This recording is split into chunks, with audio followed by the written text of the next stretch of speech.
This is Juan and Juana. They married each other and decided they want 3 children: June, Jen, and Jan.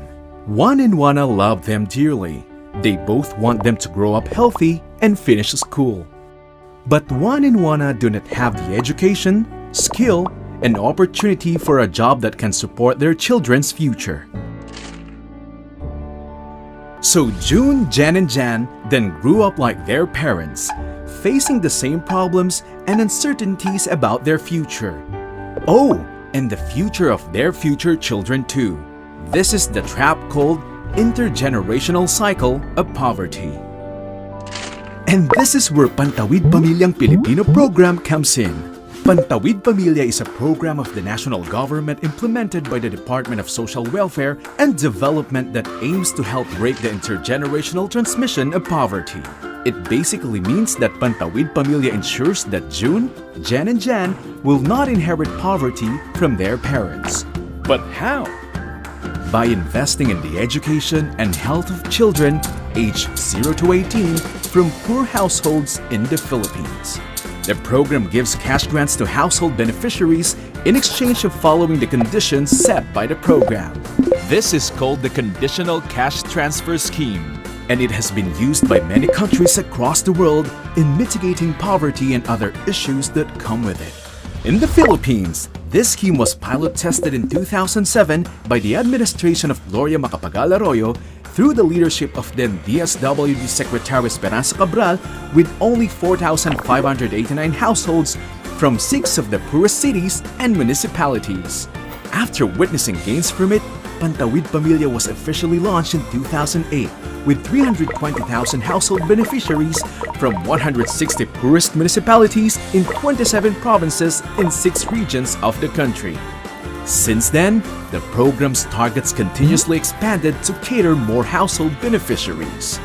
In 2010, the administration of Benigno Simeon Aquino III, through the leadership of DSWD Secretary Corazon Juliano Soliman, continued and expanded the program. By the start of 2016, the program has served almost 4.4 million household beneficiaries nationwide. So now that we already know the history behind the program, it's time to answer the most common questions we encounter. How are beneficiaries of Pantawid Pamilya chosen? It's easy.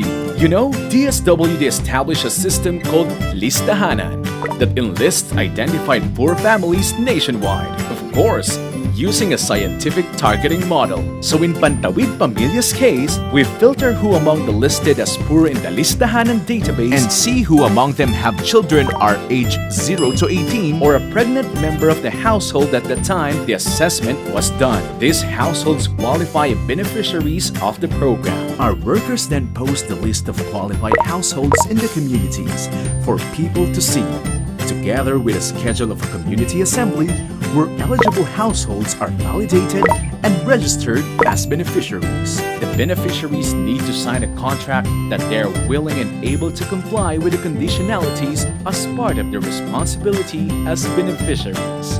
And once a household is registered as a beneficiary, they will receive the cash grants if they follow the conditionalities of the program. So for instance, Juan and Juana's family is listed as poor by Listahanan, and since they have June, Jen, and Jan, who are all under 18, the program registers their family as a beneficiary. Yes! Finally! The family of Juan and Juana now has a chance to escape the intergenerational cycle of poverty. Now that they are already a beneficiary of the program, it's time to get going. It's time to give them their cash grants. But wait! Pantawid Pamilya does not give the cash grants right away.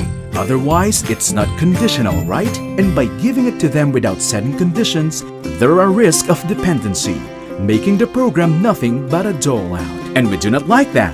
So what are the conditionalities that the program requires in order for the beneficiaries to get their cash grants? Actually, they are not that hard. So let's say June is in high school, Jen is in grade school, and Jan is in preschool. The household will get the corresponding cash grant for education if they go to school with no less than 85% attendance. Their family will get 500 pesos for June since he is in high school, 300 pesos for Jen since she is in grade school, and 300 pesos for Jan since he is in preschool, totaling to 1,100 a month for them, which they receive for 10 school months within the year. And oh, the program covers up only to 3 kids per household, and they are given the freedom to choose who among their kids will be enlisted. But wait, there's more! The kids need to visit health centers regularly. June needs to be brought regularly to a health center for immunization and weight monitoring. And Jen too, because she needs to be dewormed twice a year. And of course, just in case Juana is pregnant, she needs to get pre- and postnatal care, as well as have their baby delivered by a skilled health professional. Aside from that, either Juan or Juana needs to attend the monthly family development sessions conducted by the DSWD field personnel. Together with other heads of beneficiary households, FDS is an avenue where the beneficiaries learn everything about being a responsible parent and even become active citizens. Now that you know how much each household beneficiary can get, I know you are asking until when they can receive them. Well, to make sure the program's objective of making sure that the children will finish high school, a household will no longer be listed as a beneficiary if the last of the 3 children beneficiaries that they enlisted graduates from high school or turns 18. So for the family of Juan and Juana, they will remain as a beneficiary of Pantawid Pamilya until Jan finishes high school or turns 18, whichever comes first. Amazing, right?